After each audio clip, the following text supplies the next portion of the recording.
Hello everyone, कैसे हैं आप सब। आप सभी का बहुत बहुत स्वागत है हमारे बीसी के एक नए लेक्चर में। आज हम हमारी डिस्कशन कंटिन्यू करेंगे जहाँ से हमने लास्ट टाइम छोड़ा था। Actually last time system error की वजह से वीडियो थोड़ा बीच में बंद हो गया था, सो डोंट वरी।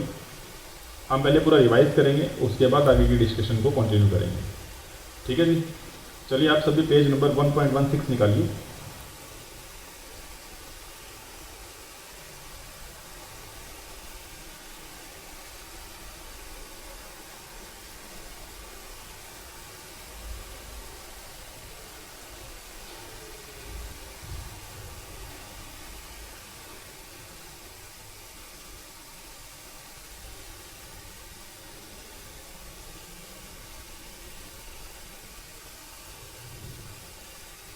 देखिए जी, हमने हमारी डिस्कशन यहाँ से शुरू की थी, फॉर्म ऑफ बिजनेस ऑर्गेनाइजेशन से।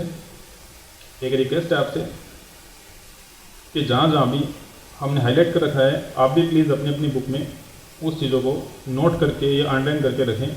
एग्जाम टाइम में आपको इन चीज़ों का बेनिफिट मिलेगा। ठीक है जी। फॉर्म ऑफ बिजनेस ऑर्गेनाइजेशन के बारे में मैंने लास्ट क्लास में आपको बताया था कि एक बिजनेस क्या है, दूसरों की प्रॉब्लम का सोल्यूशन देना पैसे लेकर, यही क्या कहलाता है, बिजनेस कहलाता है। ठीक है जी। और ये बिजनेस अकेले भी किया जा सकता है, यानी कि सोल प्रोप्राइटरशिप के रूप में। ये परिवार वालों के साथ मिलकर करें तो एचयूएफ, परिवार वालों के साथ ना करें, बाहर वालों के साथ करें तो पार्टनरशिप। पार्टनरशिप में अनलिमिटेड लाइबिलिटी होती है, उससे बचने के लिए आप पार्टनरशिप कर सकते हैं एलएलपी की फॉर्म में। और क्योंकि पार्टनरशिप में मेंबर्स की रिस्ट्रिक्शन होती है, इसीलिए लोग क्या करते हैं, कंपनी भी फॉर्म करते हैं। ये हमने लास्ट क्लास में डिस्कस किया था। और वो डिस्कस करने से पहले हमने आपको बताया था कि business ownership is a bundle of right. जैसा कि आप स्क्रीन पर देख पा रहे हैं, ये हमने डिस्कस किया था कि पैसा लगाने की वजह से आपको बिजनेस में राइट्स मिलते हैं, ऑब्लिगेशंस मिलते हैं। सिंपल भाषा में बात करें तो आपको जो बिजनेस का प्रॉफिट एंड लॉस मिलता है, या बिजनेस की जो ओनरशिप है, वो क्यों मिलती है, क्योंकि आपने उसमें पैसा लगाया होता है। ठीक है जी। फिर अगला पॉइंट हमने देखा था कि ये कि बिजनेस आप अकेले भी कर सकते हैं, जॉइंटली भी कर सकते हैं, जैसा कि अभी हमने बात की। थर्ड एंड लास्ट चीज़ जो थी वो ये थी कि आप बिजनेस को ऑर्गेनाइज कर सकते हैं एज एन प्रोप्राइटरी कंसर्न, यानी कि आप अकेले रजिस्ट्रेशन करवाएं, या आप एज एन कॉरपोरेट कंसर्न एक कंपनी के रूप में रजिस्ट्रेशन करवाएं। डजेंट मैटर, ये सब चीज़ें तो हम आगे पढ़ने ही वाले हैं, इसीलिए ये चीज़ें ज़्यादा इंपॉर्टेंट नहीं है अभी। ठीक है जी। हमने कल में डिस्कशन शुरू किया था सोल प्रोप्राइटरशिप से। ठीक है जी। अंडरलाइन कीजिए सबसे पहले the easiest and earliest form of business, यानी जो सोल प्रोप्राइटरशिप है वो बिजनेस करने का सबसे आसान और सबसे पहला स्टेप होता है। सर सबसे आसान क्यों होता है? क्योंकि आपने अपने आसपास देखा होगा, किसी को भी बिजनेस करना हो या एक सिंपल सी दुकान भी खोलनी हो तो वो कुछ नहीं करता, थोड़ा सा पैसा लगाकर एक दुकान लेता है, थोड़ा बहुत सामान इकट्ठा करता है और अपना काम शुरू कर देता है। उसके लिए उसे कोई रजिस्ट्रेशन की ज़रूरत नहीं पड़ती और कुछ ज़्यादा hard and fast paper work की भी ज़रूरत नहीं पड़ती। इसीलिए हम कहते हैं कि ये सबसे ईजीएस्ट फॉर्म होता है सोल प्रोप्राइटरशिप बिजनेस को रन करने का। सर सबसे अर्लीस्ट क्यों कहते हैं? आपने वो कहावत तो सुनी होगी कि जब इंसान संघर्ष में होता है तो वो अकेला होता है, और जब वो कामयाब हो जाता है तो उसके साथ पूरी भीड़ होती है। तो जब कोई व्यक्ति बिजनेस शुरू करता है तो वो अकेला ही होता है, और जब अकेला होगा तो सबसे पहले क्या बनाई जाएगी? Sole proprietorship. जैसे जैसे बिजनेस बढ़ता जाएगा पार्टनरशिप पे आ जाएगा, पार्टनरशिप में भी कम पड़ेंगे लोग तो फिर कंपनी फॉर्म में आ जाएगा। तो इस तरह से स्टेप बाय स्टेप लोग ग्रो करते हैं। लेकिन सबसे पहले तो सोल प्रोप्राइटरशिप ही रजिस्टर की जाती है, या बिना रजिस्ट्रेशन किए भी काम चल जाता है। ठीक है जी। चलिए जी, और कुछ चीज़ें हमने अंडरलाइन की हैं, देखिए जी, हाईलाइट की हैं, सॉरी। देखिए जी, these enterprise are believed to follow hire and fire policy. Hire and fire policy का मतलब क्या है कि यदि आपको किसी वर्कर की नीड होगी तो हम उसे रखेंगे, और नीड नहीं होगी तो हम उसे हटा देंगे। क्योंकि देखो अभी तो बताया मैंने आपको कि अर्लीस्ट और ईजीएस्ट फॉर्म है। अर्लीस्ट है मतलब फंडिंग की तो प्रॉब्लम है, यानी हर व्यक्ति सारा काम खुद ही कर लेगा, और जब सारा काम खुद ही कर लेगा तो अच्छी बात है, हमें किसी को अपना प्रॉफिट शेयर नहीं देना पड़ेगा। Profit share in the sense of उसको सैलरी के रूप में, ठीक है जी। इसीलिए काम होता है तो व्यक्ति को रख लेते हैं, काम नहीं होता तो उसे निकाल देते हैं। सिंपल भाषा में बात करें तो हायर एंड फायर पॉलिसी यहाँ पर अडॉप्ट की जाती है। ओके, अगली चीज़ जो अच्छी है वो ये है कि fate of enterprise is linked with the personal wellbeing of the owner, यानी मालिक की तबीयत अच्छी रहेगी तो बिजनेस चलेगा, अदरवाइज यदि मालिक बीमार है तो बिजनेस भी बंद हो जाएगा। ये कुछ इंपॉर्टेंट चीज़ें थी जो मुझे लगा कि आपको बता देनी चाहिए। इसके अलावा हमने ये सब चीज़ें डिस्कस की ही थी। फॉर एग्जांपल सबसे पहला autonomy of being on one's own boss, यानी खुद का मालिक खुद होने का कारण ये इसका फ़ायदा होता है कि हमें किसी की सुननी नहीं पड़ती, ठीक है जी। दूसरा पॉइंट हमने देखा था कि आप ही पैसा लगाएंगे, अकेला व्यक्ति कितने पैसे लगा लेगा, इसीलिए क्या चीज़ होती है, लिमिटेशन होती है। और पैसा लगाने की वजह से आपको जो भी रिस्क एंड रिवॉर्ड होगा वो आप खुद ही लेंगे, ये भी एक तरह की लिमिटेशन है। क्योंकि यदि डूब गया तो व्यक्ति पूरी तरह से बर्बाद होने के कगार पर आ सकता है, और हो सकता है कि इतना बड़ा नुकसान लग जाए कि आपको अपनी पर्सनल एसेट यानी कि घर के अंदर से भी आपको पैसे लाकर क्रेडिटर्स को देने पड़े। तो ये भी हमारे यहाँ पर क्या होती है, एक लिमिटेशन होती है, ठीक है जी। और हमने पढ़ा था visibility of owner and personal services. यहाँ पर होता क्या है, एक तरह की डायरेक्ट सेलिंग होती है, यानी कि बेचने वाला और खरीदने वाला आपस में मिलते हैं, एक दूसरे के सामने होते हैं, इसीलिए एक दूसरे के प्रति विश्वास बन जाता है। और ये हमारे यहाँ पर सोल प्रोप्राइटरशिप का फ़ायदा होता है। आई थिंक सिस्टम एरर की वजह से क्लास यहीं तक हुई थी, इसके आगे एरर आ गया था, तो यहाँ से देखते हैं जी। देखिए जी, सोल प्रोप्राइटरशिप का fate as a going concern, यानी कि बिजनेस हमेशा चलता ही रहता है ऐसा माना जाता है। लेकिन सोल प्रोप्राइटरशिप के केस में ऐसा नहीं होता, क्योंकि यहाँ सारा का सारा खेल किसका है, ग्राहक और विक्रेता के आमने सामने होने का। और यदि उसे कुछ हो जाता है तो हो सकता है उसका लीगल रिप्रेजेंटेटिव आके दुकान संभाल ज़रूर ले, लेकिन हो सकता है कि ग्राहक के साथ उसके वैसे रिश्ते ना बने जो उसके पिताजी के साथ थे, इसीलिए ये एक लिमिटेशन है। और जो लास्ट पॉइंट डिस्कस करना रह गया था वो ये था सक्सेशन ऑफ ओनरशिप, कि यदि मिस्टर एक्स सपोज अकेला व्यक्ति है जो कि एक प्रोप्राइटरशिप है, यदि वो अपना बिजनेस ट्रांसफ़र करना चाहे या फिर उसकी डेथ हो जाए तो उसका बिजनेस कैसे कैरी ऑन होगा। तो इन्होंने कहा जी आप एक डॉक्यूमेंट बनाएंगे जिसका नाम होगा विल यानी कि वसीयत के थ्रू हम क्या कर सकते हैं, हमारी ओनरशिप को ट्रांसफ़र कर सकते हैं, ठीक है जी। ये था जी हमारी लास्ट क्लास का रिवीजन। चलिए जी आज की डिस्कशन शुरू करते हैं एचयूएफ के साथ, ठीक है जी। देखिए जी, तो एचयूएफ बिजनेस अकेले करना है या परिवार के साथ करना है। अकेले करना है तो सोल प्रोप्राइटरशिप कीजिए, और यदि आपको फैमिली के साथ बिजनेस करना है तो आप क्या कर सकते हैं जी, एचयूएफ कर सकते हैं। हमने जो ये हाईलाइट कर रखा है हम इसकी बात बाद में करेंगे, सबसे पहले मेन कंटेंट की तरफ हम चलते हैं। देखिए जी फीचर्स ऑफ एचयूएफ। सबसे पहली बात, एचयूएफ फॉर्म कैसे होती है। देखिए जी, formed by birth in a Hindu family, यानी जो संयुक्त परिवार होता है जहाँ पर सब लोग मिलकर चलते हैं वो एक तरह से एचयूएफ है। और किसी व्यक्ति के उस परिवार में जन्म लेने से ही क्या बन जाती है, एचयूएफ बन जाती है। और सर हिंदुओं में बुद्ध, जैन और सिख भी आते हैं हमारे यहाँ पर, ठीक है जी। लेकिन सर हमने तो पढ़ा था हिंदू, मुस्लिम, सिख, ईसाई। यहाँ पर सिख ईसाई नहीं लिए और दूसरा मुस्लिम नहीं लिए, तो इन्होंने कहा कि जी हमारे यहाँ पर ये चीज़ें मुस्लिम फैमिली के लिए एप्लीकेबल नहीं होगी, क्योंकि बात किसकी हो रही है, हिंदू फैमिली की, ठीक है जी। सर जन्म से आना, ये बात तो समझ में आया। अब ये बताइए ये फ़ायदा या नुकसान है। देखिए जी एक तरह से ये फ़ायदा है। फ़ायदा क्यों है, क्योंकि जो व्यक्ति हमारे घर का होता है उस पर हमें पूरा विश्वास होता है। हालांकि ये पॉइंट आगे आने वाला है, ठीक है जी। तो देखिए जी, family members are naturally join each other business, यानी उन्हें कोई स्पेशल कॉन्ट्रैक्ट करने की ज़रूरत नहीं पड़ती है, वो सब के सब आपस में अपने आप से कनेक्टेड होते हैं। ठीक है जी, उनको कोई कॉन्ट्रैक्ट करने की कोई खास ज़रूरत नहीं पड़ती। इसीलिए एचयूएफ का ये फ़ायदा है कि आप सिर्फ फैमिली में आइए और आपका फैमिली बिजनेस आप संभाल पाएंगे।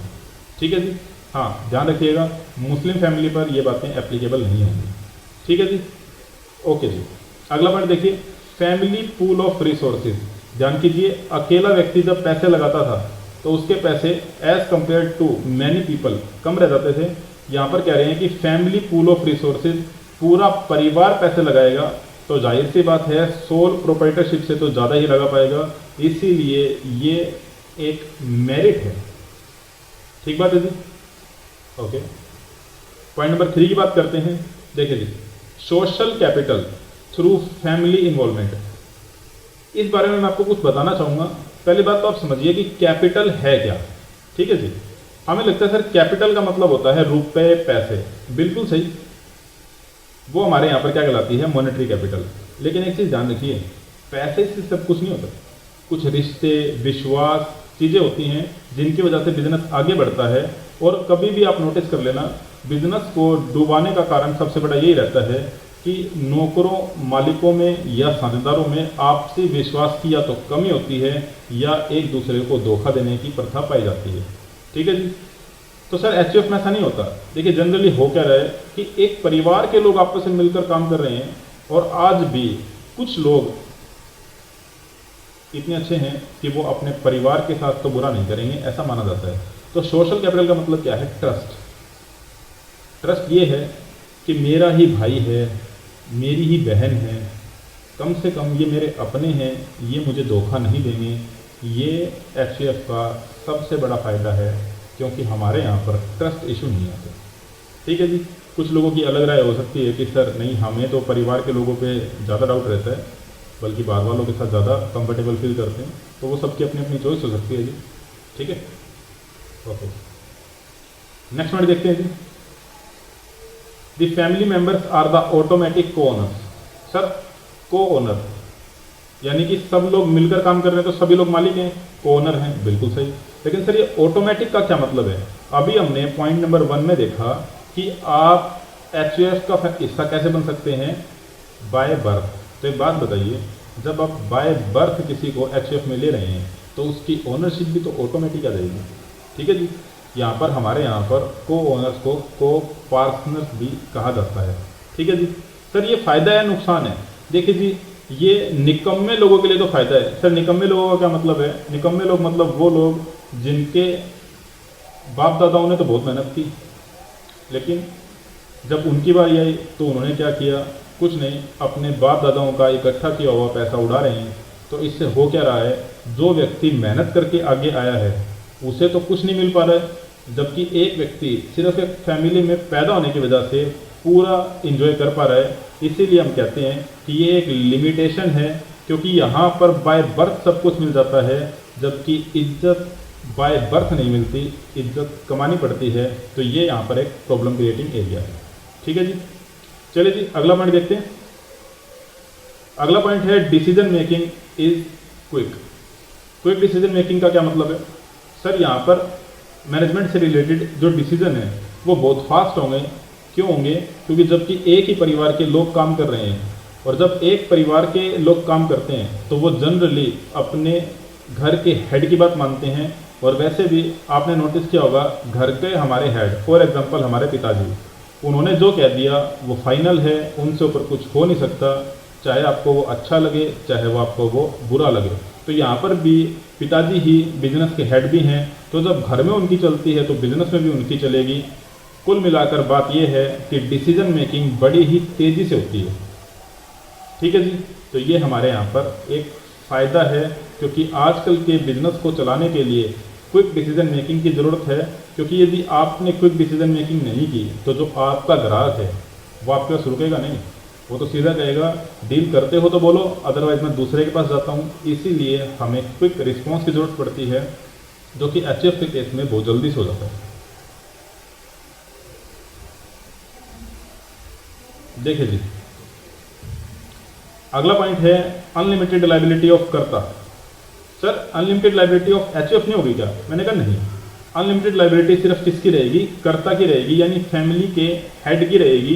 बाकी सब लोगों का लाइबिलिटी कितना रहेगा? उतना जितना उनके हिस्से के पैसे बनते हैं। सर कहना क्या चाहते हैं? हम कहना ये चाहते हैं, फॉर एग्जांपल एक व्यक्ति है, आप थोड़ा ध्यान से समझिएगा मेरे उदाहरण को कि हो क्या रहा है, देखना जी। मान लीजिए एक पिता है, उसकी मृत्यु हो जाती है और उसकी संपत्ति कुल मिला के 1 लाख रुपए बनती है। तो मुझे एक बात बताइए, उसकी संपत्ति किसकी है? उसके बेटों की। फॉर एग्जांपल एक बार मान लेते हैं, तो एक बात बताइए, वो जो एसेट्स हैं 1 लाख रुपए की, वो किसे मिलेंगी? उसके बेटों में। अब उसका बेटा है, मान लीजिए एक ही है, उसके बेटे ने जैसे ही 1 लाख रुपए उठाए, कुछ लोग आए और कहते हैं रुको बेटा, हमें तुम्हारे पिता से 1.5 लाख रुपए लेने थे, क्योंकि उनकी संपत्ति तुम ले रहे हो, यानी उनके सारे अधिकार तुम्हारे हैं, तो उनके सारे दायित्व भी तुम्हारे ही होंगे।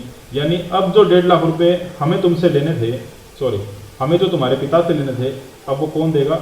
आप देंगे। मुझे बताइए, क्या ये उस बेटे के साथ गलत नहीं होगा कि उसे 1 लाख रुपए मिल रहे हैं, जबकि चुकाने कितने पड़ रहे हैं? 1.5 लाख। तो हमारे यहाँ पर बोला गया कि बेटे को ज़्यादा से ज़्यादा कितने रुपए चुकाने पड़ेंगे? 1 लाख रुपए, यानी अधिकार की वजह से मिलने वाला दायित्व अधिकार से ज़्यादा नहीं होगा। यानी जो पिताजी के पैसे थे, यदि पिताजी होते तो पूरे के पूरे 1.5 लाख रुपए उन्हें चुकाने पड़ते, यानी कि अनलिमिटेड लाइबिलिटी। लेकिन जब बात आती है उनके बेटों पर, तो उन्हें पूरा नहीं चुकाना, उन्हें सिर्फ उतना ही चुकाना है जितना उन्हें अधिकार मिलेगा। ठीक है जी। तो ये एक तरह की लिमिटेशन है कि कर्ता तो फिर भी अनलिमिटेड लाइबिलिटी के अंदर ही जी रहा है। ठीक है जी। ओके भाई, अगले पॉइंट देखते हैं। फेट ऑफ गोइंग कंसर्न, यानी बिजनेस हमेशा चलता रहेगा या नहीं चलता रहेगा। देखिए, एक बात तो आप सभी मानेंगे कि सोल प्रोप्राइटरशिप, यानी कि अकेले से एचयूएफ का जो बिजनेस का ड्यूरेशन है वो ज़्यादा होगा। क्यों ज़्यादा होगा? क्योंकि यहाँ पर एक पूरी फैमिली बिजनेस करने के लिए बैठी है, तो कल को यदि हेड को कुछ हो भी जाए तो हो सकता है इतना ज़्यादा फर्क ना पड़े, क्योंकि पूरी फैमिली के साथ ग्राहक परिचित थे, तो अब उनके साथ भी वो डील कर पाएंगे। लेकिन मोस्टली केसेस में देखा जाता है कि हेड के जाने के बाद परिवार टूट जाते हैं। फॉर एग्जांपल, आप अपने हिस्ट्री के मुकेश अंबानी और अनिल अंबानी का उदाहरण देख लीजिए। जैसे उनके पिताजी की डेथ हुई, दोनों भाई अलग अलग हो गए। ठीक है जी। तो ये कहा जाता है कि ज़्यादा चलती है, लेकिन इतनी ज़्यादा भी नहीं चलती। कुछ एक लोग होते हैं जो अपने परिवार को बांध के रख पाते हैं, लेकिन जनरली ऐसा होता नहीं है, परिवार टूट जाते हैं। ठीक है जी। तो ये भी एक तरह की लिमिटेशन है कि इसे लंबे समय तक जनरली नहीं चलाया जा सकता। हाँ, चलाने वाले अपने परिवार को जोड़ के रखें तो चलाया जा सकता है। ठीक है जी। सर आगे आता है सक्सेशन ऑफ ओनरशिप। वही बात कि एसेट्स को आगे ट्रांसफ़र करना तो कैसे करें, जैसा कि हमने सोल प्रोप्राइटरशिप में देखा था। आप वसीयत बनाइए, वसीयत बना के आप अपने एसेट्स को ट्रांसफ़र कर पाएंगे। ठीक है जी। ओके जी। यहाँ एचयूएफ की डिस्कशन कंप्लीट होती है। एक बार वो चीज़ें देख लेते हैं जो हमने हाईलाइट कर रखी हैं, ताकि एचयूएफ का डिस्कशन कंप्लीट हो जाए।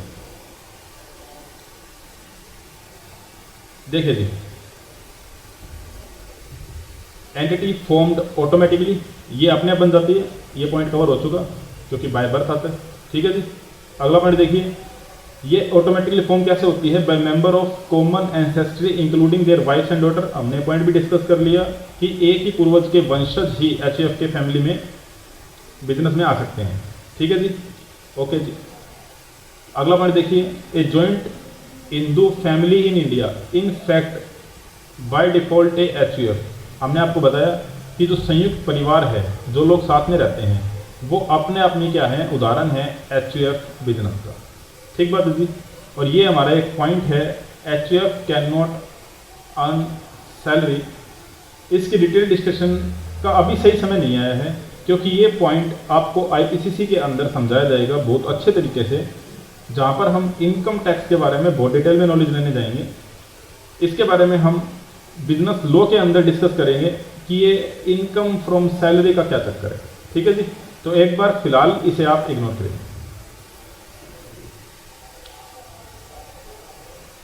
चलिए जी, इसी के साथ हमारा HUF का डिस्कशन कंप्लीट होता है।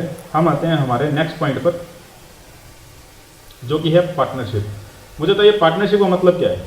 अकेले बिजनेस करना है तो सोल प्रोप्राइटरशिप के साथ करो, मिल के काम करना है तो परिवार के साथ करो, और परिवार के साथ नहीं बनती तो किस पर आ जाओ? पार्टनरशिप में। ठीक है जी। तो एक बात बताइए, पार्टनरशिप क्या घर वालों के साथ होती है? सर करने को कर सकते हैं, लेकिन उसके लिए HUF भी हो सकता है। ठीक है जी। तो जनरली पार्टनरशिप हम किसके साथ करते हैं? जो हमारे फैमिली मेंबर्स नहीं होते उनके साथ हम क्या करते हैं? पार्टनरशिप करते हैं। मेन एजेंडा वही है, जिसके साथ ट्रस्ट है उसी के साथ पार्टनरशिप में एंटर किया जाता है। तो चलिए जी, आगे की डिस्कशन देखते हैं। सबसे पहली बात, पार्टनरशिप क्या है? एक कॉन्ट्रैक्चुअल को ओनरशिप है। ये कॉन्ट्रैक्ट वर्ड बहुत बार आ रहा है, और हमारे बिजनेस लॉ के अंदर हम कॉन्ट्रैक्ट एक्ट के बारे में पढ़ेंगे भी। कॉन्ट्रैक्ट आप सभी जानते हैं, एक तरह का आपसी समझौता कि हम क्या करेंगे और क्या नहीं करेंगे, वही क्या कहलाता है? कॉन्ट्रैक्ट कहलाता है। आप सभी जानते हैं पार्टनरशिप भी एक कॉन्ट्रैक्ट है। ये बताइए, ये जो कॉन्ट्रैक्ट है ये रिटन होता है या ओरल होता है, या दोनों ही हो सकते हैं? सर हमने तो पढ़ा है दोनों हो सकते हैं। हाँ जी, बिल्कुल सही, ये रिटन भी हो सकता है, ओरल भी हो सकता है। ठीक है जी। वैसे कहा यह जाता है कि आप हर चीज़ रिटन में लें, क्योंकि ओरल कॉन्ट्रैक्ट की सबसे बड़ी प्रॉब्लम ये है कि कल को झगड़ा होने की दशा में आप कोई वैलिड प्रूफ साबित नहीं कर पाएंगे, सामने नहीं ला पाएंगे, सॉरी। इसीलिए कहा जाता है कि आप इस चीज़ को किस में लें? रिटर्न में लें। सर क्या हम खुद के साथ पार्टनरशिप कर सकते हैं? हमने कहा नहीं, कम से कम 2 लोग तो हों।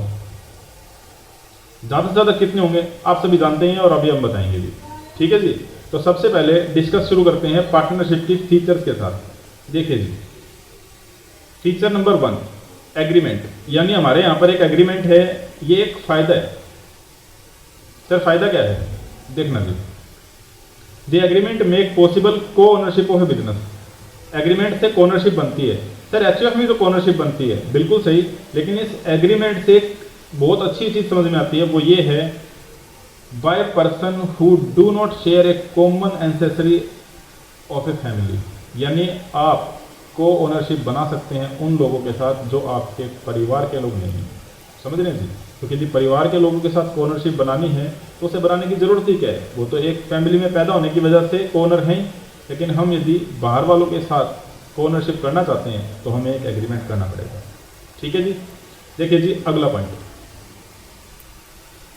कम से कम 2 लोग होने चाहिए। इसका फायदा क्या है? फायदा यही है सर कि अकेला व्यक्ति कितने पैसे लगाता, अब 2 या उससे ज़्यादा लोग उससे ज़्यादा पैसे लगाएंगे। ठीक है जी। सर ये नुकसान भी है। नुकसान क्या है? सर आपने ये तो कह दिया कि आपको अकेले बिजनेस नहीं करना पड़ेगा, लेकिन यहाँ पर एक कैप है मैक्सिमम नंबर की, जो कि 10 और 20 होती है। सर 10 किसके लिए होती थी? बैंकिंग बिजनेस के लिए, और 20 किसके लिए होती थी? अदर के लिए। तो एक बात बताइए, 20 लोग मिलकर इतना पैसा इकट्ठा नहीं कर सकते जितना विदेशी कंपनियां लेकर आती हैं, इसीलिए ये एक लिमिटेशन ही पड़ती है। ठीक है जी। ओके जी, अगला पॉइंट देखिए। Wait a minute please. देखिए अगला पॉइंट है प्रॉफिट शेयरिंग। ये बताइए, प्रॉफिट शेयरिंग जरूरी है, लॉस शेयरिंग जरूरी है? सर प्रॉफिट शेयरिंग जरूरी है, क्योंकि ये लोग आपस में कॉन्ट्रैक्ट में ये बोल सकते हैं कि चल यदि कल को लॉस होता है तो तुम मत भुगतियो। ठीक है जी। तो देखिए जी, प्रॉफिट शेयरिंग मेरिट है। क्यों मेरिट है? अरे भाई, जब 2 लोगों ने पैसे लगाए हैं तो डेफिनेट सी बात है, कल को यदि कुछ बचता है तो वो दोनों लोग लेंगे। हाँ, किस रेशियो में लेंगे वो उनकी आपस की अंडरस्टैंडिंग है कि भाई हाफ लेंगे, 1:2 होगा, 3:5 होगा, या कुछ भी हो सकता है। ठीक है जी। लेकिन लॉस का शेयर करना कोई ज़रूरी नहीं है। ठीक है जी। देखिए जी, लिखा भी है, लॉस शेयरिंग कोई ज़रूरी नहीं है। हाँ, यदि कोई व्यक्ति प्रॉफिट में से अपना हिस्सा छोड़ दे, वो पार्टनर नहीं कहलाएगा, क्योंकि ऐसा जनरली होगा भी नहीं, कोई अपना हिस्सा जनरली छोड़ेगा नहीं। ठीक है जी। ओके जी, अगला पॉइंट देखते हैं। अगला पॉइंट है business objective quite wide. Quite wide का मतलब क्या है कि हमारे यहाँ पर जो बिजनेस की क्रियाओं का पैमाना होगा, यानी कि स्केल होगा, वो एक बड़े लेवल पर होगा। क्यों होगा? क्योंकि एक व्यक्ति दुकान पे बैठ जाएगा, एक व्यक्ति बाहर का काम देख लेगा। आप मेरी बात समझ रहे हैं? यानी एक दूसरे को ये लोग कंपनसेट करेंगे, या कहेंगे कि सपोर्ट करेंगे। ठीक है जी। तो ये एक तरह का मेरिट है।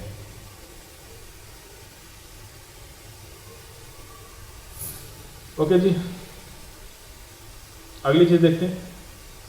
देखिए जी, म्यूचुअल एजेंसी। म्यूचुअल एजेंसी का मतलब क्या है? मैं ही तुम हो, तुम ही मैं हूँ। मतलब कल को जो तुम करोगे उसके लिए मैं बाउंड रहूँगा और कल को मैं जो करूँगा उसके लिए आप बाउंड रहेंगे। देखा जाए तो एक तरह का ये फ़ायदा है, क्योंकि हर जगह यदि एक व्यक्ति नहीं भी है तो उसका पार्टनर उसकी जगह एक्ट कर पाएगा।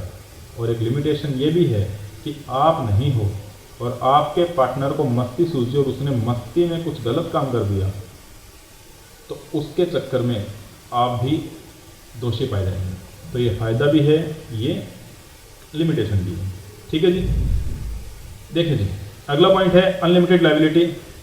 हम ये बात जानते हैं कि यदि कल को ज़्यादा ही लॉस लग जाए, यानी कि एसेट्स कम पड़ जाएं लायबिलिटी से, तो पार्टनर्स की पर्सनल बिलोंगिंग्स को भी क्रेडिटर्स को देने के लिए लाया जाएगा। ठीक है जी। अगला है जी fate as a going concern. मतलब बिजनेस हमेशा चलता ही रहेगा क्या? नहीं जी। यदि एक पार्टनर को कुछ हो गया और क्योंकि दो लोगों के बीच में कॉन्ट्रैक्ट था तो एक व्यक्ति चला गया, तो अकेला व्यक्ति तो पार्टनरशिप करेगा नहीं, और यदि एक दो से ज़्यादा भी लोग होंगे तो एक के जाने के बाद वो कॉन्ट्रैक्ट टूट जाएगा, क्योंकि अब एक व्यक्ति तो चला गया है। अब एक नए कॉन्ट्रैक्ट की ज़रूरत पड़ेगी। हो सकता है कि वो नया कॉन्ट्रैक्ट हो सकता है वो कॉन्ट्रैक्ट ना हो। ठीक है जी। इसीलिए गोइंग कंसर्न भी एक हमारे यहाँ पर लिमिटेशन है। जनरली ये देखा जाता है कि एक पार्टनर की डेथ होने के कारण पार्टनरशिप फर्म बंद ही हो जाती है, यानी कि डिसॉल्व हो जाती है। ठीक है जी। और अगला है सक्सेशन ऑफ ओनरशिप। ये एक बहुत बड़ी प्रॉब्लम है यहाँ पर। प्रॉब्लम कैसे है मुझे बताइए आप? सोल प्रोप्राइटरशिप में या एचओएफ में तो अपनी ओनरशिप ट्रांसफर कर देते थे विल बनाकर। यहाँ विल थोड़ी ना बन सकती है। यहाँ तो दो लोगों के बीच में एग्रीमेंट था। यदि एग्रीमेंट में बदलाव करना है तो दूसरे व्यक्ति की सहमति लेनी पड़ेगी कि हाँ जी मैं मेरी जगह अपने बेटे को लाना चाह रहा हूँ, आप अलाउ करोगे? ये बताओ। सामने वाला कहता है कि नहीं भाई मैं तो अलाउ नहीं करूँगा, तो सक्सेशन हो नहीं पाएगा और फर्म बंद हो जाएगी। इसीलिए कहा जाता है पार्टनरशिप में ओनरशिप ईजिली ट्रांसफरेबल नहीं है। ठीक है जी। यहाँ पर हमारा पार्टनरशिप फर्म का डिस्कशन कंप्लीट होता है। आप फटाफट से एक नज़र मार लीजिए।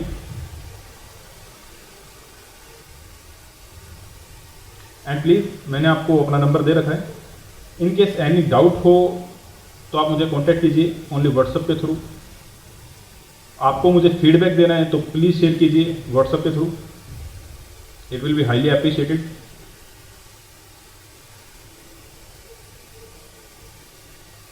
ठीक है जी। चलिए जी, अगला पॉइंट शुरू करते हैं एलएलपी के बारे में, लिमिटेड लायबिलिटी पार्टनरशिप।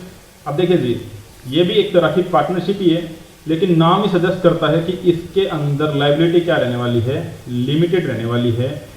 इस अनलिमिटेड लायबिलिटी से बचने के लिए लोग क्या करते हैं? एलएलपी बनाते हैं।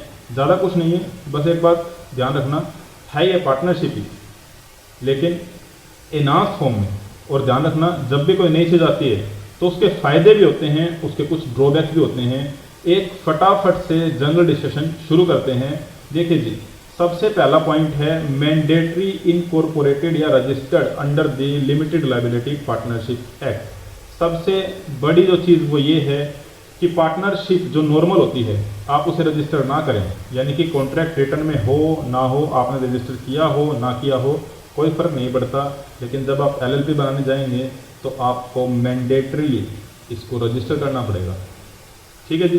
रजिस्ट्रेशन के बारे में और भी बातें करेंगे जब हम कंपनी के बारे में डिस्कशन करेंगे। फिलहाल आप समझ लीजिए कि हाँ एक बार हमें इसको रजिस्टर करना पड़ेगा। कैसे करना पड़ेगा वो हम समझाएंगे।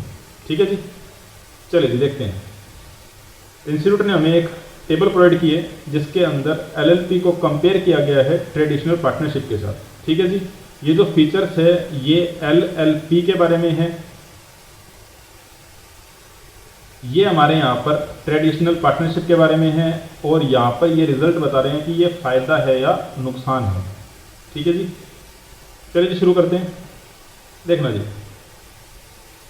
एलएलपी की सबसे पहली फीचर ये होती है लिमिटेड लायबिलिटी, यानी कल को एक्सट्रीम पोजीशन में लॉस आता है तो आपको कुछ भी घर से ला के देने की जरूरत नहीं पड़ेगी। जबकि ट्रेडिशनल पार्टनरशिप में होता क्या था? Unlimited liability. तो देखा जाए तो एलएलपी का फ़ायदा ही है।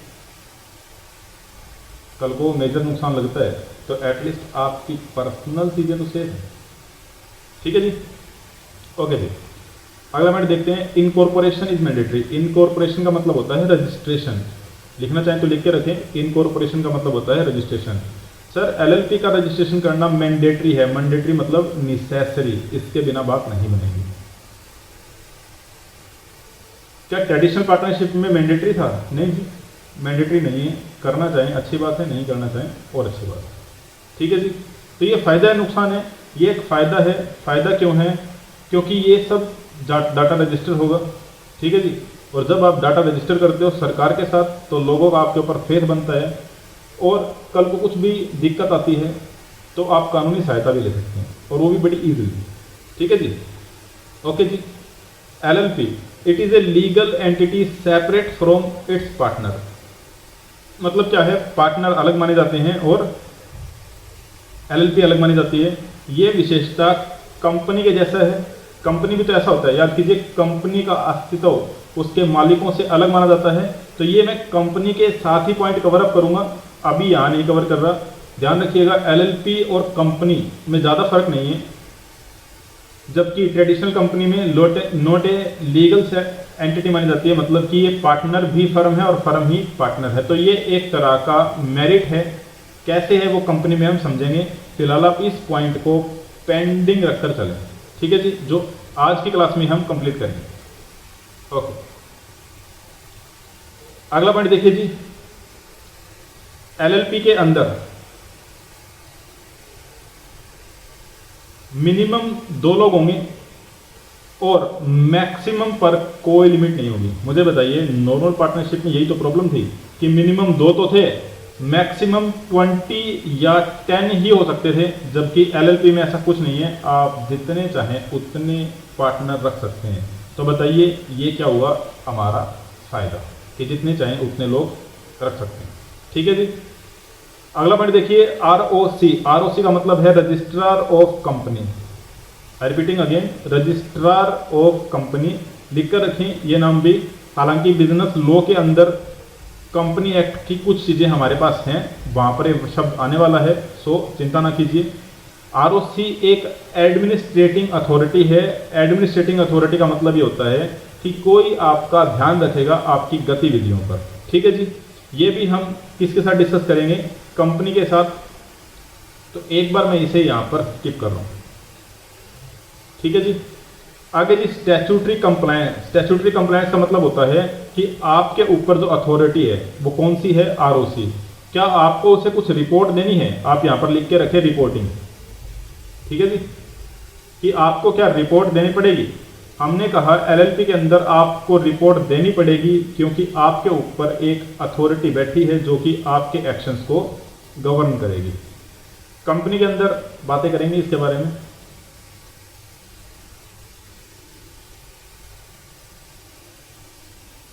ठीक है जी, क्या पार्टनरशिप को भी, नॉर्मल पार्टनरशिप को भी आपको रिपोर्टिंग वगैरह कुछ करनी पड़ती है? कह रहे कुछ खास नहीं है। तो सर ये फायदा नुकसान है, ये एक तरह की लिमिटेशन है। लिमिटेशन मतलब चाहे आपके पास में काम हो या ना हो, आपको एक रिपोर्टिंग तो देनी पड़ेगी। और जनरली जो बिजनेसमैन होते हैं वो रिपोर्टिंग करने के लिए इतने उन्होंने कानून नहीं पढ़ रखे होते, इसीलिए उन्हें सीए की सर्विस लेनी पड़ती है और एक तरह से फाइनेंशियल बर्डन उनके पास आता है। ठीक है जी, ओके जी।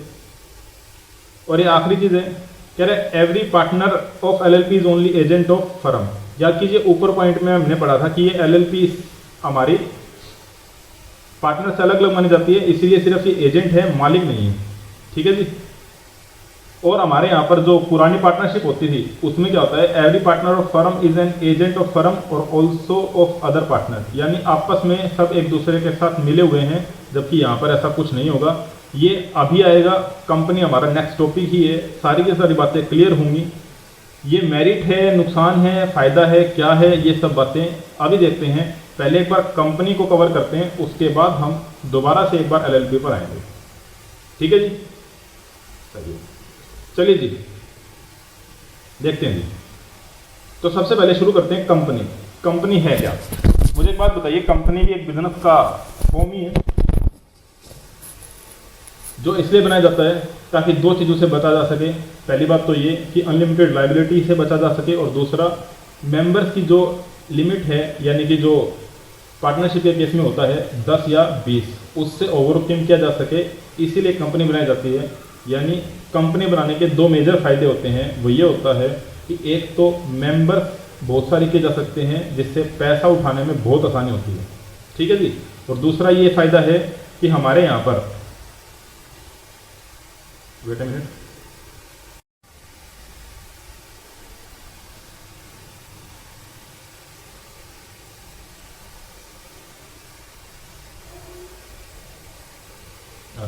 सॉरी, हाँ जी।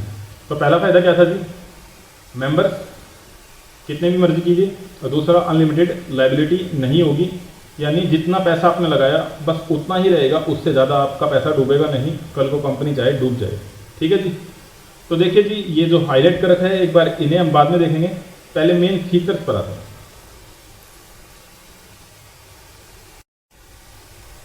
पढ़ते हैं जी। आप सभी जानते हैं कंपनी तीन प्रकार से हो सकती है, एक तो होती है प्राइवेट कंपनी, एक होती है पब्लिक कंपनी, और तीसरी होती है ओपीसी, यानी कि वन पर्सन कंपनी। तो उसके बारे में बात नहीं हो रही है, ओपीसी के बारे में फिलहाल किसके बारे में बात कर रहे हैं, प्राइवेट और पब्लिक। और साथ ही साथ आप चाहें तो ओपीसी का भी लिख कर रख सकते हैं इस तरफ, ठीक है जी। देखते हैं जी, सबसे पहले features of private company, public company और असेसमेंट, ये कोई खास इंपॉर्टेंट नहीं है, ये सब आप जानते हैं। जैसे कि सर कितने लोग कम से कम चाहिए प्राइवेट कंपनी बनाने के लिए, तो इन्होंने कहा 2 लोग, और यदि पब्लिक कंपनी बनानी तो कितने लोग चाहिए, 7। इसी तरह से यदि ओपीसी बनानी है तो मिनिमम कितने चाहिए, 12। और याद रखना, ये जो मिनिमम नंबर ऑफ मेंबर हैं, ये बहुत इंपॉर्टेंट चीज़ है, इसे मैं अभी प्रूव करूँगा, ठीक है जी। सर अगला पॉइंट क्या है, अगला पॉइंट ये है कि मिनिमम तो आपने बता दिए, ये बताइए मैक्सिमम कितने हो सकते हैं। तो सबसे पहली बात, मैक्सिमम नंबर प्राइवेट कंपनी पर 200 हो सकते हैं, पब्लिक कंपनी में नो लिमिट, और यहाँ पर भी आप ध्यान रखने हैं 1, क्योंकि नाम में स्पष्ट है 1 पर्सन कंपनी। अरे जब 1 पर्सन ही लिख दिया है तो कम से कम भी 1 होगा और ज़्यादा से ज़्यादा भी 1 ही होगा, ठीक है जी, ओके जी। अगला पॉइंट पढ़ते हैं। क्या सर जो शेयर्स होते हैं, शेयर समझते हैं ना आप, कंपनी की ओनरशिप का जो डॉक्यूमेंट होता है उसे क्या बोलते हैं, शेयर्स बोलते हैं। क्या आप शेयर्स को ट्रांसफर कर सकते हैं जी? प्राइवेट कंपनी में रिस्ट्रिक्शंस हैं, यानी आप शेयर्स को इजीली ट्रांसफर नहीं कर सकते, ठीक है जी। जबकि पब्लिक कंपनी में फ्रीली ट्रेडेबल है, आप आराम से स्टॉक एक्सचेंज पर अपने शेयर्स लिस्ट करवाइए और जैसे मर्जी चाहिए वैसे ट्रांसफर कीजिए। और एक बात बताइए, स्टॉक मार्केट की पूरी एक्टिविटीज चली किस वजह से रही है, इस फीचर की वजह से चल रही है, क्योंकि यदि आपने शेयर्स को ट्रांसफर करने की विशेषता पर रिस्ट्रिक्शन लगा दी तो पूरी की पूरी स्टॉक मार्केट ही बैठ जाएगी, ठीक है जी। अगला पॉइंट देखिए जी। अच्छा जी, यहाँ पर ट्रांसफर ऑफ शेयर्स, इसके पॉइंट्स की अभी जरूरत है नहीं, ये आईपीसीसी में डिटेल में आएगा कि ओनरशिप, ये इसकी ओनरशिप कैसे ट्रांसफर की जाती है। बहुत ही कॉम्प्लिकेटेड से प्रोविजन है, रादर देन मैं कहूँगा कि कुछ कॉम्प्लिकेटेड तो नहीं है बट थोड़ा नया हो जाता है, ठीक है जी। आगे देखिए जी, इन्होंने कहा मिनिमम नंबर ऑफ डायरेक्टर कितने होते हैं, 2 होते हैं। Sir minimum number of member कितने थे, 2। मिनिमम नंबर ऑफ डायरेक्टर कितने हैं, 2। सर इसको देखिए, मिनिमम नंबर ऑफ डायरेक्टर कितने बताए हैं, 3, ठीक है जी। और यहाँ मेंबर कितने हैं, 7। हम यहीं से थोड़ा सा बैकग्राउंड बनाते हैं, ठीक है जी। एक बात बताइए, हमारे यहाँ पर अभी तक हमने जितनी चीज़ें पढ़ी हैं उसमें तो ये पता चल रहा है कि मेंबर यानी कि जो मालिक होता है, फॉर एग्जांपल सोल प्रोप्राइटरशिप हो, उसके मालिक को हम क्या बोलते हैं, प्रोप्राइटर। जो पार्टनरशिप के अंदर मालिक होते हैं उन्हें हम क्या बोलते हैं, पार्टनर्स, ठीक है जी। इसी तरह से जो कंपनी में मालिक होते हैं उन्हें क्या बोला जाता है, मेंबर्स। ये बताइए क्या मेंबर ही मैनेजमेंट है? सर क्या मतलब मेंबर ही मैनेजमेंट है? मेरे कहने का मतलब ये है, सबसे पहले शुरू करते हैं सोल प्रोप्राइटरशिप के साथ। ये बताइए वहाँ का जो मालिक है वो कौन है, प्रोप्राइटर। क्या वही बिजनेस में काम करेगा, यानी कि मैनेजमेंट है? हाँ जी। तो हम कह सकते हैं कि सोल प्रोप्राइटरशिप में मैनेजमेंट और मेंबर दोनों सेम है, ठीक बात है जी। सर दूसरे नंबर पर बात करते हैं एचयूएफ की। एचयूएफ के जो मालिक हैं वो कौन है, वो को पार्टनर हैं, वो एक ही फैमिली के मेंबर हैं, तो सर क्या वही लोग मैनेजमेंट में भी हैं? बिल्कुल जी, जो मालिक हैं वही मैनेजमेंट में भी हैं, यानी यहाँ पर भी members is equal to management, यानी कि sorry owners is equal to management. तीसरे की बात करते हैं पार्टनरशिप की। वहाँ के जो मालिक हैं उन्हें बोला जाता है पार्टनर्स। क्या वही लोग मैनेजमेंट भी देखते हैं? बिल्कुल जी, इसीलिए हम कहते हैं कि पार्टनरशिप में भी जो मैनेजमेंट है वही ओनर भी है, यानी यहाँ पर भी owner is equal to management. लेकिन बात आती है एलएलपी और कंपनीज की, तो हमारे यहाँ पर जो ओनर हैं वो कंपनी के केस में कहलाते हैं मेंबर। सुनिए जी गौर से, कंपनी के केस में जो मालिक हैं वो क्या कहलाएंगे? मेंबर। जबकि एलएलपी के केस में जो मालिक हैं उन्हें कहा जाता है डेजिग्नेटेड पार्टनर, डीपी। सिर्फ पार्टनर नहीं, डेजिग्नेटेड पार्टनर। ठीक है जी, ये बात तो समझ में आई सर। तो सर मैनेजमेंट कौन करते हैं? हमारे यहाँ कंपनी के केस में मैनेजमेंट मेंबर नहीं करते, वो करते हैं डायरेक्टर। तो हम ये कह सकते हैं कि कंपनी के केस में मेंबर यानी कि मालिक और मैनेजमेंट यानी कि डायरेक्टर अलग अलग होते हैं। ठीक है जी। तो सर ये मैनेजमेंट का क्या चक्कर है? मैनेजमेंट के लिए हमने क्या वर्ड यूज किया है? डायरेक्टर। ठीक है जी। अब एक बात बताइए, हमने कहा था कंपनी और एलएलपी को रजिस्टर करना जरूरी है। बिल्कुल ठीक बात है ना जी। और रजिस्टर किसके पास होगा? Registrar of company. सर किसका? कंपनी का, एलएलपी का? हमने कहा दोनों का। दोनों को ही रजिस्टर कहाँ करना पड़ेगा आपको? Registrar of company. ये एक अथॉरिटी है जो कि कंपनी एक्ट 2013 के अंतर्गत काम करती है। ठीक है जी। मेरा अगला सवाल ये है, आरओसी को कैसे पता चलेगा कि एक व्यक्ति कितनी कंपनी में डायरेक्टर बन के बैठे? मेरा सवाल दोबारा से सुनिए।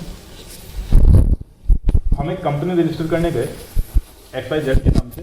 हमने कहा आरओसी जी से, आरओसी जी आप हमारी एक कंपनी रजिस्टर कर दीजिए, हम यहाँ पर मेंबर भी हैं और हम यहीं पर डायरेक्टर भी हैं।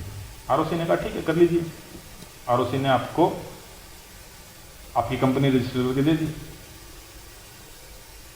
लेकिन आरओसी को कैसे पता चलेगा कि आप ये पहली कंपनी में काम कर रहे हैं या इससे पहले भी आप किसी और कंपनी में काम कर रहे थे, यानी कि डायरेक्टर हैं या थे?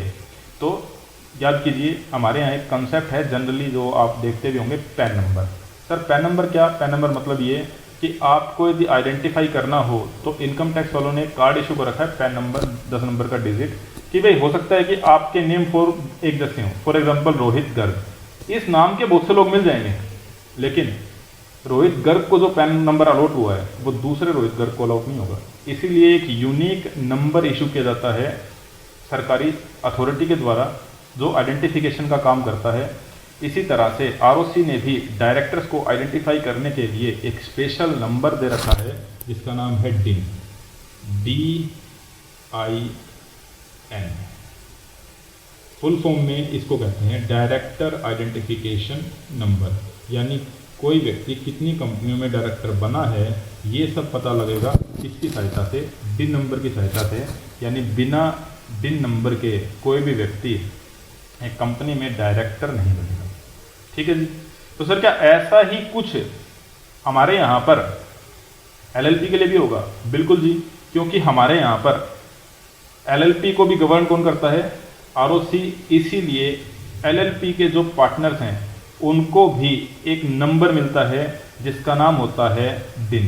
पहले कुछ और होता था, लेकिन अभी एक ही नंबर कर दिया गया है जिसका नाम है DIN। यानी कोई व्यक्ति जो एलएलपी खोलना चाहे या कंपनी खोलना चाहे और उसके अंदर क्या पोजीशन लेना चाहे, डायरेक्टर की या डेजिग्नेटेड पार्टनर की, तो उसे क्या नंबर चाहिए होगा? DIN नंबर चाहिए होगा। ठीक है जी।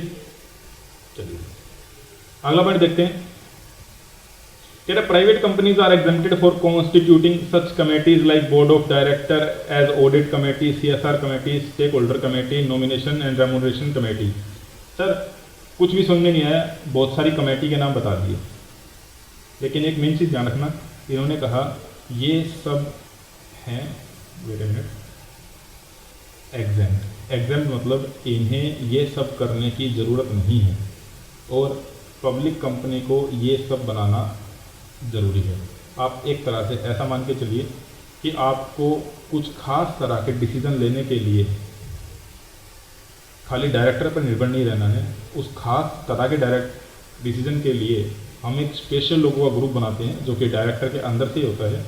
वो ग्रुप बनाना प्राइवेट कंपनीज को ज़रूरी नहीं है, जबकि पब्लिक कंपनीज को ये बनाना ज़रूरी है। ठीक है जी।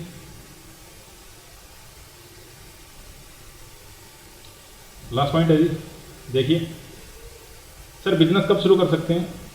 आप जैसे ही रजिस्ट्रेशन करवा लें आप अपनी दुकान खोल सकते हैं। लेकिन पब्लिक कंपनी के केस में ऐसा नहीं होगा। आपको क्या करना पड़ेगा, एक अलग से सर्टिफिकेट और लेना पड़ेगा आरओसी से ही, जो कि किसका होगा, certificate of commencement of business का होगा।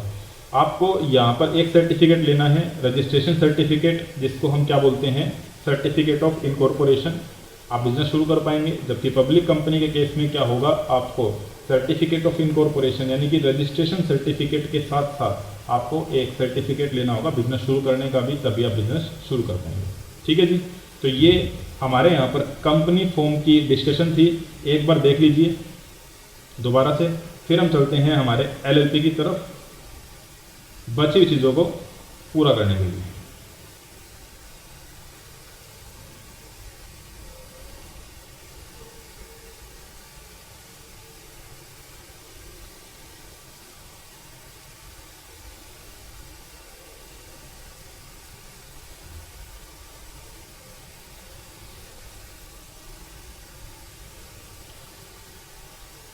यदि आप देख लें तो एलएलपी की डिस्कशन पर आ जाइए।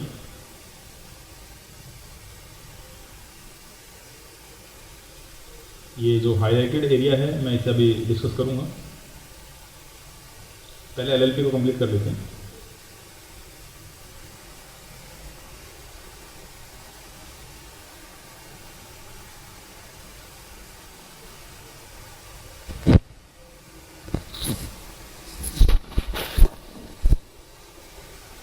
हाँ जी, चलिए जी देखिए, जो पेंडिंग था वो देख लेते हैं।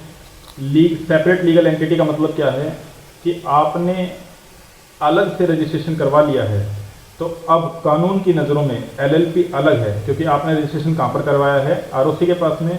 आरओसी अब आपको एक सर्टिफिकेट देगी जिसके अनुसार आपकी जो एलएलपी है वो कानून की नज़र में एक आर्टिफिशियल पर्सन क्रिएट हो जाएगा।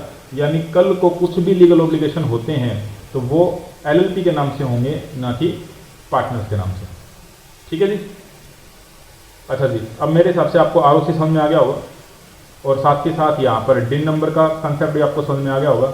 और एक बात बताइए, इससे अगला पॉइंट देखिए, स्टैट्यूटरी रिपोर्टिंग, यानी जिस बंदे ने आपको रजिस्टर करके दिया यानी आरओसी, तो वो टाइम टाइम पर आपसे रिपोर्टिंग मांगेगा कि बताइए आप क्या कर रहे हैं, आप कितना कमा रहे हैं, वो सब आपको देना पड़ेगा।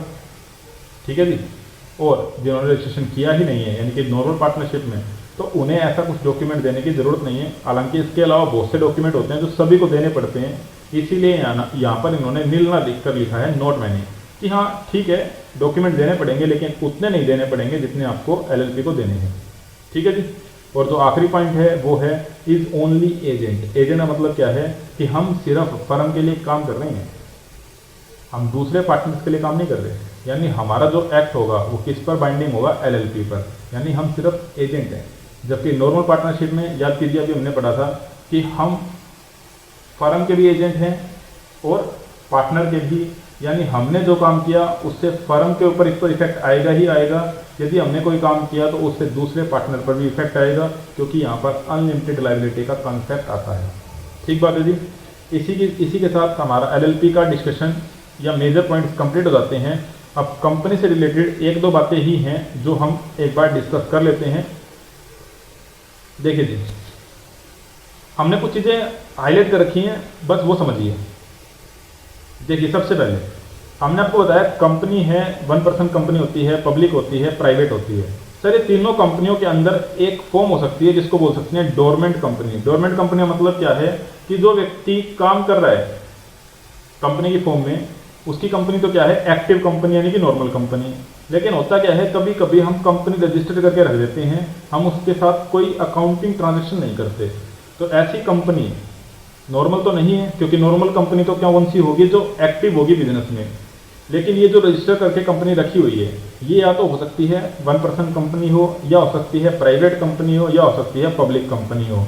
लेकिन क्योंकि ये कंपनी एक्टिव नहीं है, इसीलिए इस कंपनी को क्या बोला जाता है, डोरमेंट कंपनी कहा जाता है। ठीक है जी। और इसकी खासियत क्या है कि यहाँ पर कोई अकाउंटिंग ट्रांजैक्शन कुछ ज़्यादा नहीं है। हाँ, छोटी मोटी कोई 1-2 एंट्री हो गई, फॉर एग्जांपल थोड़ा बहुत कैश वैश एंट्री कर दिया, थोड़ा साल भर का डेप्रिसिएशन वगैरह चार्ज कर दिया, नॉट मेजर थिंग। ठीक है जी। चले जी, अगली चीज़ें पढ़ते हैं, वो है MOA और AO के बारे में। ठीक है जी। आपने ये सब चीज़ें पढ़ी हैं, जैसे कि MOA मतलब कि मेमोरेंडम ऑफ एसोसिएशन, और AOA यानी कि आर्टिकल ऑफ एसोसिएशन, जिसकी फुल फॉर्म ध्यान से याद रखिएगा। ठीक है, एग्जाम में पूछी जा सकती है। सर इतनी इजी चीज़ें पूछी जाएंगी? बिल्कुल जी, चाहे इजी हो या मुश्किल हो, पता सब कुछ होना चाहिए। तो सर MOA क्या होता है? देखना जी, MOA सिर्फ येलो कलर से हाईलाइटेड एरिया देखिए। MOA क्या होता है? ये बताता है ऑब्जेक्टिव ऑफ द कंपनी, कि मतलब कंपनी क्या करेगी। ठीक है जी। सर क्या मतलब ऑब्जेक्टिव ऑफ कंपनी? भाई कंपनी किस फील्ड में काम करेगी? फॉर एग्जांपल कंपनी एजुकेशन के सेक्टर में काम करेगी, कंपनी फल फ्रूट के सेक्टर में काम करेगी, कंपनी एनर्जी के सेक्टर में काम करेगी, या कंपनी पावर के सेक्टर में काम करेगी। इस ऑब्जेक्टिव से बाहर जाकर यदि कंपनी काम करेगी तो उसके एक्ट वैलिड नहीं होंगे। तो ये सब बातें कहाँ लिखी जाती हैं? MOA पर। ठीक है जी। इसके अलावा जो दूसरा पॉइंट है वो है आर्टिकल ऑफ एसोसिएशन, यानी कि AOA। AOA देखिए जी क्या कहता है, focus on it's internal regulation. Internal regulation मतलब कि कंपनी के अंदर काम कैसे कैसे होगा। क्या हम कह सकते हैं कि ये एक तरह का इंटरनल डॉक्यूमेंट है, जहां पर ये लिखा जाएगा कि क्या वैलिड, क्या करें और क्या ना करें। इन सिंपल वर्ड ये एक लिस्ट होगी टू डू की और डोंट डू की। ठीक है जी। जैसे बहुत सी आपने जगह देखी होगी, यहाँ लिखा वहां लिखा होता है कि धूम्रपान मना है। तो एक तरह का क्या है, ये रेगुलेशन है, ये नियम है, कानून है। इस तरह से कंपनी के अंदर क्या क्या काम हो सकता है, क्या क्या काम नहीं होगा, कैसे लोग आएंगे, कैसे पैसे देंगे, कैसे डिविडेंड वगैरह बांटा जाएगा, वो सब चीजें कहां पर लिखी जाती हैं? AO के बारे में लिखी जाती हैं। ठीक है जी। चलिए जी, ये था हमारा आज का डिस्कशन। आज के लिए इतना ही। प्लीज आप अपनी क्वेरीज और फीडबैक प्रोवाइड कर सकते हैं गिवन नंबर पर, ताकि मुझे भी पता चले कि कहीं पर कुछ एरर लग रहा है या कहीं पर आपको कुछ समझ में नहीं आ रहा है, तो मुझे थोड़ा सा फीडबैक दें ताकि मैं भी अपने आप को इम्प्रूव कर पाऊँ। ठीक है जी। जाने से पहले 1 मिनट और लेना चाहूंगा मैं आपका। वो ये कि हमने क्या चीजें देखी हैं। तो देखिए जी, चैप्टर की स्टार्टिंग में आइए। चैप्टर की स्टार्टिंग में जहां पर हमने ओवरव्यू देखा था,